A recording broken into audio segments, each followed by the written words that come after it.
Hallelujah, hallelujah, hallelujah. Tubuza newe. Yes, omanye dobozi lina kubeera nga litereevu. Tubuzayo obutikitiki bwonna tuyingire mu program empya.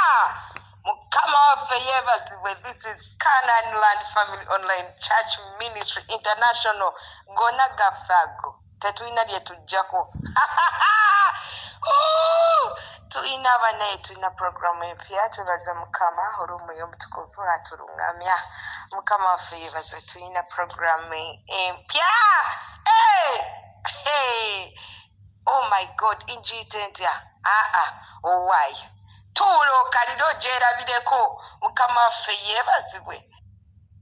Katonda omulamu, Katonda omwesigwa, tukwebaza olw'obuweereza buno Mukama. Tukwebaza olw'omwezi omupya, nti omwezi omupya otuwadde programu empya.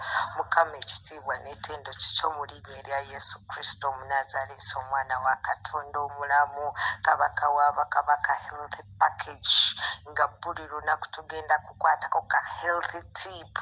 Mukama, ekitiibwa kikyo, ekitiibwa kikyo Mukama, ekitiibwa kikyo kabaka w'abakabaka, osinzibwe otenderezebwe Jehova God, mu linnya lya Yesu Kristo Omunnazaaleesi mwe tusabidde. Hallelujah. Members, you're welcome, you're welcome, you're welcome.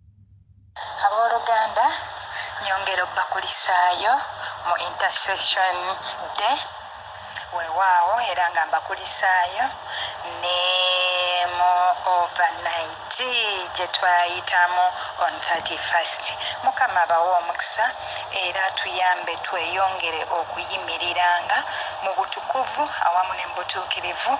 Weewaawo Mukama ateme ekkubo awatali kkubo mu buli nsonga zaffe zonna, ate era ayongere otujja maanyi, atwongere maanyi ku bwa Yesu Kristo Mukama waffe. Enno tweyanziza essaala yaffe. Mukama Katonda waffe Taata, tukwebaza olwakadde kano. Mpa amagezi okutegeera n'okumanya Mukama Katonda wange Kitange ebigambo byonna byenteeseteese okuwa abatukuvu bo Mukama Kitange bikole mu bulamu bwabwe. Era eno programu tuginyeka mu musaayi gwa Yesu Mukama Katonda wange, jangu onnungamye ku buli kigambo kye ŋŋenda okwogera Taata, neera Mukama Katonda wange kisobole okukola mu bulamu bwaffe ku bwa Yesu Kristo Mukama waffe. Amiina. Halleluya, halleluya. Omuweereza wammwe luli abadde ku kimu sisimuka with prayer essaawa ey'omwenda, naye kati ntuuse nakakano ne health package, neera nga mugenda kubaamu n'ebyawandiikibwa. Mukama waffe Yesu Kristo yeebazibwe nnyo. Neebaza Mukama olwa Jackie kapost kasoose okuteekawo. Weewaawo Jacqueline, omwoyo wa Mukama akuluŋŋamizza ku kaposti kano. Weewaawo nti oteekwa okuba nga ne mu bibuuzo wabbanga ebibuuzo, oba mwoyo wa Mukama ye yakubeerangako nekyotamanyi kigenda kubeeramu, n'obeera ng'osensinga mangu ku kyeki ekigenda okubaamu. Kale katutandike programu yaffe bwe tuti. Hello. Abooluganda, Mukama waffe Yesu Kristo yeebazibwe. Oyinza okugamba nti musawo abadde ki? Ate mu kifo ky'otuweereza engeri gye tuyinza okukozesa Panado, engeri gye tuyinza okukozesa Amoxicillin oba Ceftriaxone, lwaki atusindikidde bino? Muganda wange, teweekanga, tuula otereere owulirize, era ojja kutegeera ensonga lwaki tuli wano ku health. Ensonga ya health. Mukama waffe Yesu Kristo yeebazibwe. Nga nkyakutte mu kaposti oba mu posti, not ka posti ya Sister Jackie. Nabadde era ntegeseewo ekyokuyiga ekirungi ddala, naye omwoyo wa Mukama yeebale eyamuluŋŋamizza ku kino. newankubadde yabadde tamanyi kiddala kye ŋŋenda kubuulirako oba kwogerako mu health. Weewaawo nayagadde okubalaga lwakuba nti siina kimera kyonna wano wendi, naye nandibalaze ekimera nti ekimera kiva mu ttaka. Ffenna twayitako mu primary, mpozi abamu naye nga mmanyi majority of us yayitako mu primary. Mu primary twayiga engeri ekimera gye kikulamu era twalaba ng'ekimera kyetaagisa ebintu biri bisatu, naye ate nze bwe nakula nenfumiitiriza ku kimera nendaba nga kyetaaga ebintu biri bina era bye bino. Leka tweyongereyo mu maaso Sister Jackie. Twalaba nga ekimera bwe twali mu primary twalaba nti ekimera needs air, water, warmth. Naye ate nze bwe nkula nendaba ate era baganda bange seeyanjudde. Amannya gange nze Nabadda Hilda Hope Mubejja. Emirimu gyange ndi business lady, ndi musawo ate ndi mulimi. Mujja bitegeera ku bujulizi buno obugenda okuddako mu ekyo kyomubadde temukimanyi eky'obulimi, naye nga ndi mukyala mulimi era omutaka mu kifo ekimu. Yes, kale leka tweyongereyo ne programu yaffe. Era nze bwe nakula nendaba era nga nyingidde n'obulimi nange nembulabako, nendaba ng'ekimera kyetaaga ebintu bina. Halleluya! Ebintu ebina ebyo nga kuliko air, water, warmth and fertilizer. Nja binnyonnyolako. Ojja gamba ye lwaki Sister Hilda ayogera ku birime ate nga tuli ku health? Tulootereire nywera. Omwoyo wa Mukama eyo gye yannuŋŋamiriza okutandikira. Mukama waffe Yesu Kristo yeebazibwe nnyo. Neera lwaki oyinza okugamba nti kuliko ekyokuna? Bwe nasimbanga ebijanjaalo nafuba okulaba nga buli kimu nkiyigako oba ebimera kuba saasimba bijanjaalo byokka. Natunuulira nga ekimera kyange ekyo kigenda kwetaaga empewo ey'ebweru etali ya esi. Kyova olaba abaana mu Buwalabu mulwadde emigongo mulwadde emitwe lwa esi, naye ekimera kyaffe kyetaaga empewo ey'ebweru, kyetaaga amazzi, kyetaaga ebbugumu, that is omusana. Yes, awatali musana awatali bbugumu, kubanga ne bwegubanga tegwememudde naye nga olubugumu olwo gye luli ekimera kyaffe kikola. Yes, ate ekyokuna oba oliawo buli omu kyalindiridde kyetaaga fertilizer. Yes, nakola kunoonyereza nensimba ebijanjaalo awantu awatali wagimu n'awaali awagimu. Awatali wagimu ebimu byakala nga bitaddeko eminyololo, then baziyita ponds, ndowooza ate ne mutabaamu mpeke. Oba oliawo buli kijanjaalo, buli muti gwa kijanjaalo ne gubaako obujanjaalo bubiri, nga bw'okisusa kyonna kiriko obujanjaalo bubiri. Kale nno ate bwe natunula awali ekigimusa nesanga nga ekijanjaalo kisobola okubeerako ponds nga 15, between 10 and 15, of which 10 it is containing about 7-8 beans. Haleluya! Kale nno awo nekimpa ekyokuyiga nti bye twasoma primary kwali kubulako ekigambo kye bayita fertilizer oba fertile soil. Kati tugende ku bantu. Yes, omuntu okubeera omulamu yeetaaga ki? Mukama waffe Yesu Kristo yeebazibwe. Omuntu okubeera omulamu yeetaaga environment, that is air, nga ekimera kyaffe. That is the relationship between the plant and a human. Yes. Kawanvu. Yes, tubadde ku kigambo ky'omuntu.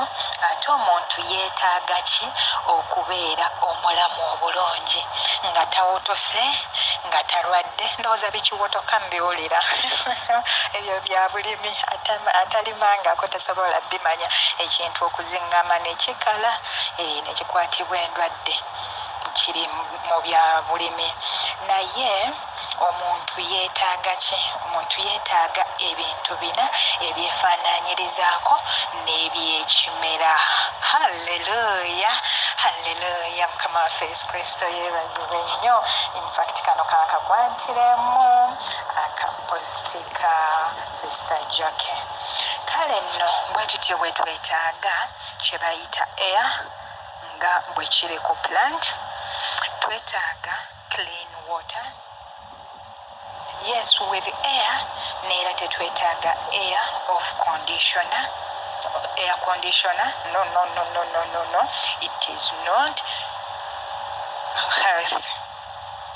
Okukozesa conditioner oba gye twandiise air conditioner mulimu bulwadde bwereere. Omuntu yeetaaga okubeera ne clean water. Omuntu yeetaaga warmth, what we call sun, as a plant needs it. Hallelujah. Yes, omuntu weetaaga omusana. Kyova olaba abawala mu bawalabu naddala abatafuluma fe abatuula ku balwadde oluva mu roomu n'ogenda n'onaaba ate n'oyingira roomu yo ne weebaka, olunaku ne luggwako n'enkya ne luggwako, emyezi 6 ne giggwako, ogenda okuwulira ng'omugongo gukuluma, ogenda okuwulira ng'omubiri gukuluma olw'ensonga nti obulamu bwo obutadde matigga, olw'ensonga tofuna kye bayita sunshine, of which we get vitamin D. Hallelujah. Ekyokuna omuntu kye yeetaaga nga ekiplanti bwe kyetaaga fertilizer, naffe twetaaga food. Mukama waffe Yesu Kristo yeebazibwe. Food. Neera ondowooza we mba ntandikira ku food.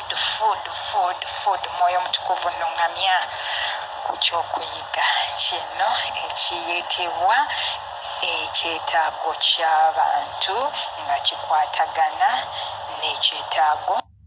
Abooluganda katweyongereyo neera ku kiyitibwa ebyokulya nti njagadde nkooneko ku mazzi. Ebiseera ebisinga amazzi twetaaga well water okuba nga tunywa amazzi ag'omu ttaka kubanga ge gabeeramu minerals ze twetaaga. Mukama waffe Yesu Kristo yeebazibwe. Yes. Environment, twetaaga environment etali polluted, etaliemu factories, industries, nti from those industries and factories mubeera muvaamu ebikka ebiri toxin to our bodies. Yes, kati mpozi n'ekyokuna kyembadde njagala okusembyayo, that is food, sunshine, najogeddeko dda nti we get vitamin D. In case you keep yourself inside without getting sunshine, ojja kufuna obulwadde obw'okulakinga vitamin D. Kati bwe ngenda ku kyemmere, emmere twetaaga emmere ey'ettaka, non fast food, that is KFC. Yes, ezo ze musitumya ze fast food, chicken and chips, liver and pizza. Nedda. The food we have to eat is fresh food and food from the ground, from soil. Yes. Baganda bange ku butonzi tulabanga Mukama Katonda yatonda oba yabumba omuntu n'enfuufu y'ensi. buli mukama katonda lwe yakolanga ekintu waabeerangawo ensonga lwaki akikoze bw'atyo. Mukama waffe Yesu Kristo yeebazibwe. Haleluya. Baganda bange, obubaka buno buyinza okuba buvudde wala naye ate tugenda kufunamu nnyo ng'omwoyo omutukuvu bw'anaatulungamya. Mukama waffe Yesu Kristo yeebazibwe. Kamala okuseresa Bayibuli. Mukama waffe Yesu Kristo yeebazibwe. Mukama yabumba omuntu n'enfuufu y'ensi n'amufuuwamu mu nnyindo omukka ogw'obulamu, omuntu n'afuuka omuntu omulamu. Yes, sisita wange eyabadde abooza nti ye abadde amanyi nti Holy Spirit gwe yeetaaga okubeera omulamu. Ebintu bibiri ebikola omuntu okubeera omulamu: enfuufu y'ensi, haleluya, ate awamu n'omukka omulamu Katonda gwe yamufuuwamu. Ndowooza ekyo kitegeerekese bulungi. Kati omukka Mukama Katonda gwe yatufuuwamu, era ogwo gwe tutambuza obulamu bwaffe bwonna okutuusa ekiseera Mukama lw'agutuggyamu. Omukka ogwo gwetaaga Holy Spirit. Naye ate enfuufu y'ensi Mukama Katonda gye yatubumbamu yeetaaga ebintu ebina bye twayogeddeko. Ebintu ebina bye biriwa?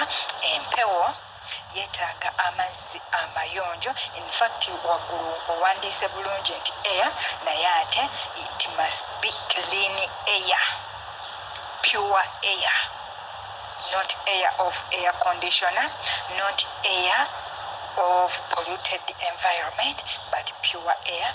We need clean water, of which clean water we need well water. Amazzi ag'enzizi, amazzi ag'emigga. Bwe nandikyogedde, mumanyi bino bye basima amazzi ag'omu ttaka. Yes, that is the correct what? That is the correct water gye twandinywedde olw'ensonga mulimu minerals ez'ekyo kye twavaamu.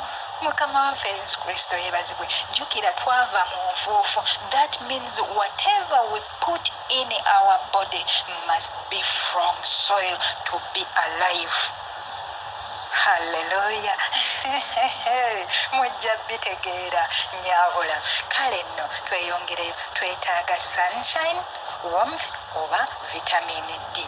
Yes, from outside. Jjukira Katonda bwe yatonda omuntu bw'atyo yamuta mu environment erimu omusana, yali amaze okugutonda. Kitegeeza omuntu yeetaaga omusana ekiseera kyonna. Ekyokuna twayogedde ku food. Katonda yateekateeka enteekateeka ennungi eya emmere, n'era nakyo kankibaleetere mu bujjuvu. Mukama Yesu Kristo yeebazibwe nnyo abooluganda. Neebaza Mukama olw'ekigambo kino. Ng'amazima anaasubwa health section eno gye tubeeramu ku ssaawa 2 ajja kuba asubiddwa nnyo, kubanga abasinga bwe batuuka basangula busanguzi ng'ebintu bingi. Naye mbaweereza, here is the pharmacology of God. Yes, bulijjo tumanyi pharmacies in word of PH, awo n'oyongerako macology. Naye ekintu abantu oba ab'ensi kye baakoppa ku Katonda okuva mu pharmacology. Nga bwe nkiwandiise waggulu, siyina spelling gye nsuddemu wadde n'akatono, oba oli awo nandibadde mbateerawo ne spelling mmwe gye mumanyi eya PHA. Endowooza sigyongerako. Mu kifo kya F bo bateekawo PH oba tuteekawo PH kubanga nange am one of them. Naye kirungi nti muneebaza Mukama yandaga omusana, yandaga ekituufu ddala kye kiri, nti newankubadde empeereza ku sayidi eyo, naye omulwadde bw'ajja nga ndaba yeetaaga emmere okupreventinga obulwadde obwo obuyinza okumutuukako. I advise her or him accordingly. yes kale katuddeyo ku pharmacology.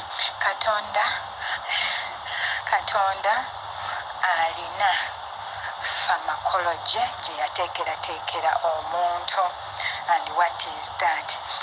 Katusome mu Genesis. Ebibuuzo mbagambye ngenda biddamu mu ddakiika 15 ezisembayo. Yes, sigenda biddamu kati nsobole okuteekateeka obulungi ng'olwaleero bwe naadde nteeseteese introduction eno eggwe, then oluvannyuma nsobole oba enkya tutandike n'ekinyusi. Kale mu lubereberye chapter 2 verse 8, 9, 15 and 16 zigamba zitya? Zigamba nti Mukama Katonda n'asimba olusuku mu Adeni ku luuyi olw'ebuvanjuba n'ateeka omwo omuntu gwe yabumba. Halleluya. Jjukira tutandikidde ng'abumba omuntu. Bw'atyo bwe yabumba omuntu n'amubumbamu ebintu bibiri. Yamubumbisa ettaka eryo nga liyina nutrients ebyetaaga okubeera eddamu, ate n'amuteekamu omukka omulamu ogwetaaga Holy Spirit, ogwetaaga Katonda yennyini, ogulina okutambula nga Katonda yennyini, kubanga tuli mu kifaananyi kya Katonda weewaawo. Naye ate Mukama Katonda bw'atyo omuntu oyo bwe yamala omutonda teyamuteekaawo buteesi n'amutunuulira, wabula yamanya nti omuntu oyo yeetaaga okubeera n'omubiri omulamu, era omulamu olubeera ekiseera kyonna. Mukama Katonda wange taata. Kale baganda bange, nyongera okubaanirizaako mwenna abaakatuuka mu puroguramu nti mwebale kujja tuula okkalire, ojja kutegeera bingi. Ebibuuzo byo byonna biteeketeeke ngenda kubanga mbiddamu mu ddakiika 15 oba 10 ezinaasembayo. Yes, ng'era bwe mbadde mbagamba ku lunyiriri wabula sisita Jackie kyonkola ne message olumu bimbola nako olunyiriri olw'omunaana nti Katonda gwe twogerako Katonda wa nteekateeka. Katonda yakwata omuntu gwe yali abumbye n'amuteeka mu lusuku Edeni, era Mukama Katonda engeri gy'ali ow'enteekateeka yamanya nti omubiri gwaffe okusobola okubeera omulamu tugenda kwetaaga kulya bintu bya nsuku. Mukama waffe Yesu Kristo yeebazibwe. Bw'atyo nno yakwata Adamu n'amutwala mu lusuku n'amusimba omwo. Mu Lwomwenda lugambye lutya? Lugambye nti Mukama Katonda n'ameza mu nsi buli muti ogusanyusa amaaso omulungi okulya, n'omuti ogw'obulamu wakati mu lusuku, n'omuti ogw'okumanya obulungi n'obubi. Egyo emiti ebiri tetugenda gyogerako kubanga si ye topiki gye tuliko, naye tulaba nti Katonda yateeka emmere, yateeka enva, yateeka ebibala mu lusuku olwo, byonna ebisanyusa amaaso g'omuntu okulya era ebiwoomo okukamala. Bw'atyo nno bwe yateeka omuntu mu lusuku yalumukwasa alulimenga. Teyalumukwasa kululima ebifo ebijjamu abikasuke, nedda, wabula bwe bwali obulamu bwe, bw'atyo bwe yali ayina okuvujjirira obulamu bwe. Okuvujjirira obulamu bwe, that is the body. Body, tetuli ku so body, ng'alina okuvujjirira obulamu bwe okubeera obulamu. Ate weewaawo ng'era tulaba nti Katonda si ye yali ow'okubumulumiranga, wabula ate yateekawo enteekateeka ennungi ey'amazzi agaali gatambula era agaali gafukirira ensuku ezo. Kale tugenda ku Lw'ekumi-n'ettaano lugamba lutya? Nti Mukama Katonda n'atwala omuntu n'amuteeka mu lusuku Edeni alulimenga, alukuumenga. Kale bwe kityo baganda bange, Adamu bw'atyo bwe yagenda mu lusuku alulimenga, si kululima bisuulanga wabula kubiteeka mu mubiri gwe abeere mulamu. Olw'16 lugamba lutya nti Mukama Katonda n'alagira omuntu n'amugamba nti buli muti gw'omu lusuku lyangako nga bw'oyagala. Halleluya! Buli muti ogw'omu lusuku olyangako nga bw'oyagala. Halleluya! Mukama Katonda wange tumwebaza nti Mukama wanteekateeka nnungi nnyo, nteekateeka nnungi eri obulamu bwaffe. Era kyova olaba nga Adamu Eva bawangaala, oba kaŋŋambe nti emyaka egyo, ebiseera ebyo eby'emabega abantu bawangaalanga emyaka 9. Gwegenda mu Bayibuli otunuulira emyaka emeka Adamu gye yafiirako, otunuulira emyaka emeka Eva gye yafiirako, n'abantu abaddirira awo. Daki ebibuuzo byo byonna nziramu okugamba nti ngenda biddamu kimu ku kimu kubanga mbiraba. Bwe tutyo nno baganda bange, wandyebuuzizza nti lwaki kati abantu tuwangaala emyaka 4, emyaka 5, 6. Olw'ensonga yiino nzijjako obudde bwe bunansobozesa.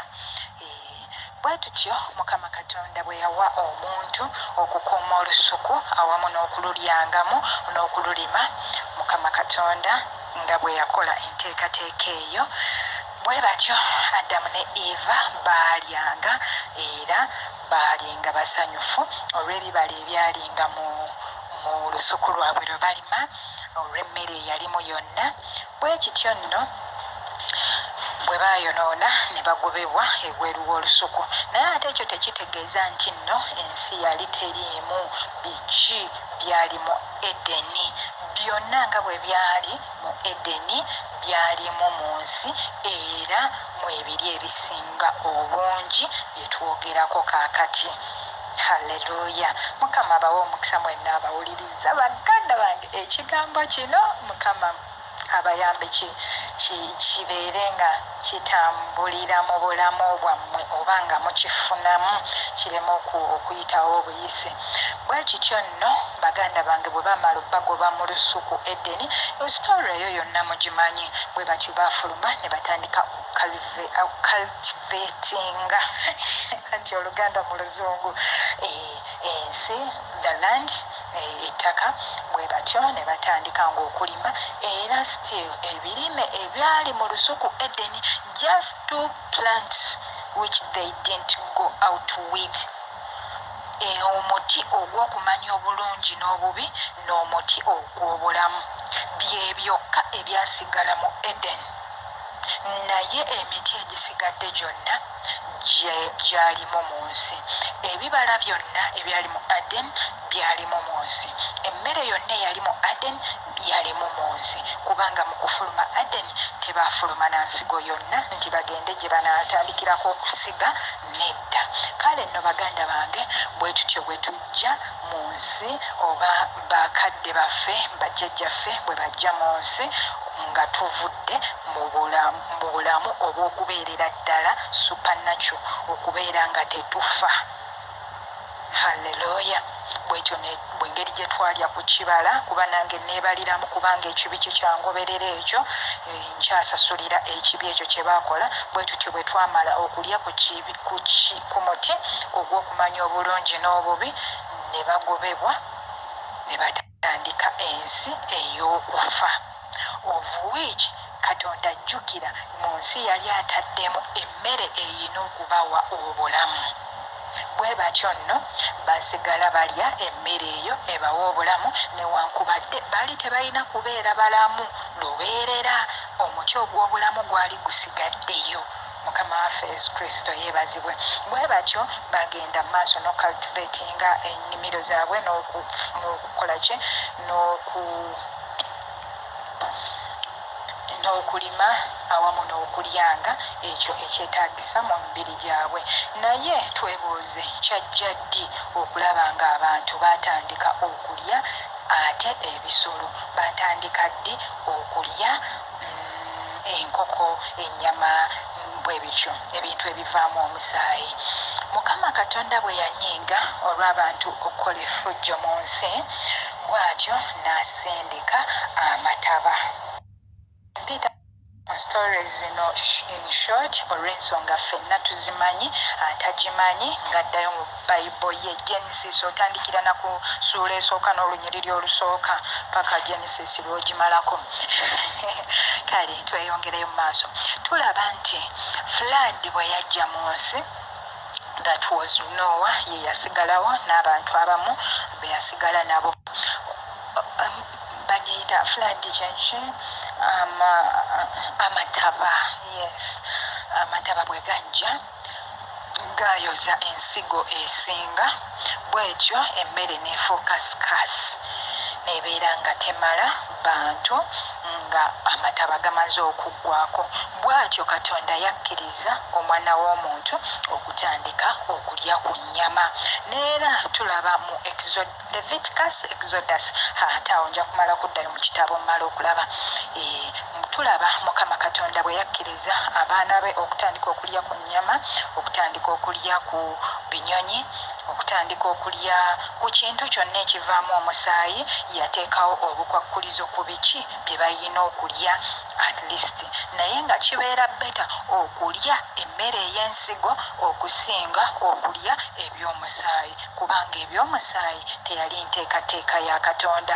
Enteekateeka ya Katonda yali nga ebintu eby'omusaayi byonna, kubanga gwejjukira empologoma yalimu mu Aden neera nga terya muntu, yali ng'eryaki.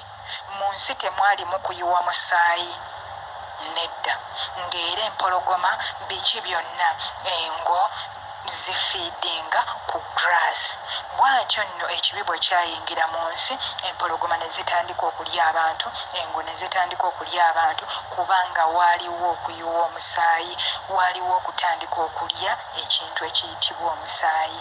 Kale baganda bange tuddeyo ku flood. Flood bw'etyo bwe yabeerawo, Katonda nakkiriza tutandike okulya ku bintu ebivaamu omusaayi, naye ate n'atuwa obukwakkulizo ku biki bye tulina okulya na biki bye tutalina kulya.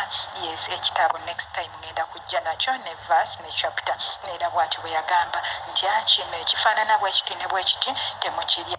Ekyennyanja ekirina ebigirigimba mukiryenga, ekyennyanja ekitalina bigirigimba nedda. Newankubadde kaakano tubirya, ate era ne tutabaako na kyetufunye, kubanga Yesu Kristo yabitukuza, buli kimu kitukuzibwa na kusaba. Eyo chapter muyinza ogensindikira wano, kituufu nnyo, buli kimu kitukuzibwa, embizzi etukuzibwa, kubanga abamu bye musinga okwagala kituufu. Naye mbagambye tuli ku kyabulamu.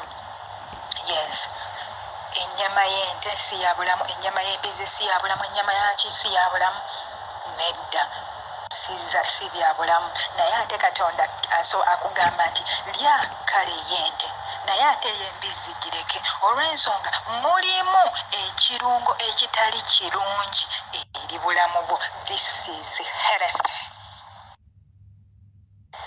Oli mulungi, oli mutukuvu Mukama Katonda wange. Taata, tukwebaza olw'akadde kano Mukama ke tumaliriza akakwata ku health.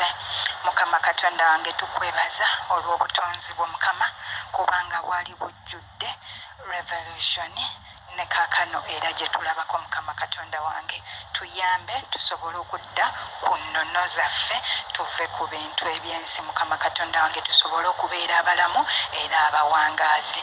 N'olw'ebigambo ebyo Mukama Katonda wange, yongera okunnuŋŋamyanga mu kigambo kyo Taata, era ne mu kigambo ky'obulamu baganda bange babeere balamu ekiseera kyonna, tusobole okuwangaala nga tetuyina galwadde Mukama nga lumbagana. Mukama Katonda wange, twongere okunnyika puroguramu eno mu musaayi gwo, era Mukama oyongere okunkozesa ng'okwagala kwo bwe kuli. Ebigambo byange birina kubula Mukama Katonda wange, gwe osobole okwogera n'abatukuvu bo Mukama Katonda, ku bwa Yesu Kristo Mukama waffe. Amiina. Haleluya, haleluya, haleluya. Sister Hilda, weebale nnyo, twebaza omwoyo omutukuvu agitandise.